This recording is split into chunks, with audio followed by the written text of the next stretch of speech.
We shouldn't have gone to Bunnyman Bridge.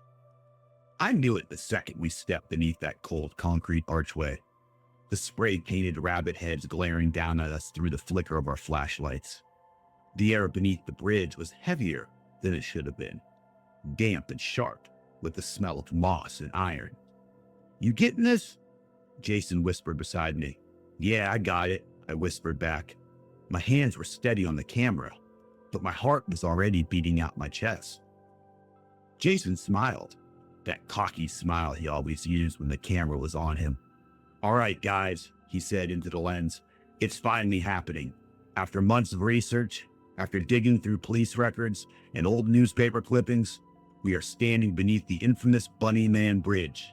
Tonight, we're going to uncover the truth and maybe even meet the Bunnyman himself." God, he sounded so sure of himself. I wish I could tell you I felt the same. Jason and I had been chasing urban legends for years. We'd made a few documentaries for YouTube, low budget, sure, but people liked them. Ghost hunters without the fancy equipment. We'd tackled haunted houses, abandoned hospitals. Nothing ever really happened, just creepy noises and shadows. But Bunnyman Bridge, this one felt different. We crossed beneath the arch, the beams above groaning as a car passed over. The graffiti-covered walls were cold beneath my fingertips as we set up the gear. Jason knelt beside me, setting down the EVP reader. "All right," he whispered, adjusting his chest-mounted GoPro. "Let's see if he wants to talk." Jason switched on the recorder. A low crackle of static filled the air. "Is anyone here with us?" he said. The woods beyond the bridge were dark. Our flashlights barely penetrated the blackness beneath the trees.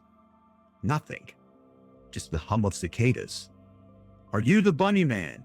Jason asked. Knock. We both froze. Knock, knock. The sound had come from the trees. Deliberate and sharp. Jason's eyes lit up. "Did you hear that?" "Yeah." My voice barely rose above a whisper. Jason stood and aimed his flashlight towards the tree line. Something white flashed behind the bark. "Hey," Jason called. "Who's there?" A soft giggle echoed through the woods. My stomach tightened. It wasn't a normal laugh. It was like a child mimicking the sound. "This isn't funny," I called. A figure darted behind the trees.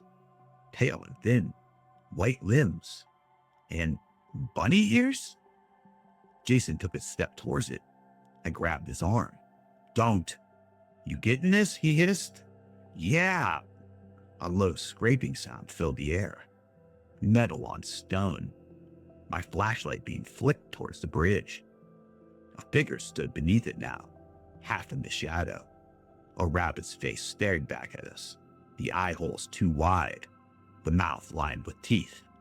"Whoa," Jason whispered. The thing stepped forward. A rusty hatchet dragged along the wall, screeching as it moved. "Run!" I screamed. We bolted into the woods. Branches whipped across my face. Jason's breath hammered beside me as we stumbled through the undergrowth. The sound of footsteps followed us, heavy and wet, dragging through the leaves.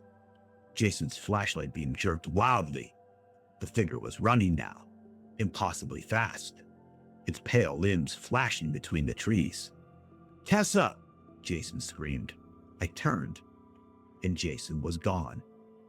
My flashlight beam caught a glimpse of his sneaker disappearing into the trees. I stumbled towards it. My camera swung wildly as I ran. "Jason!" And then I saw it. The shape in the dark, pale and thin, like some sort of mutant rabbit, crouched over Jason's body. Blood pooled beneath him. The thing lifted his head and just smiled. I woke up in the hospital 3 days later. They said they found me beneath Bunnyman Bridge, unconscious, covered in scratches and bruises. No sign of Jason, no sign of anyone else. They called it a missing persons case, a tragedy. But that night, I saw the footage. My camera was still recording when I dropped it. I smashed the camera and deleted the files. But sometimes at night, I still see him in my dreams with that rabbit lurched over his body.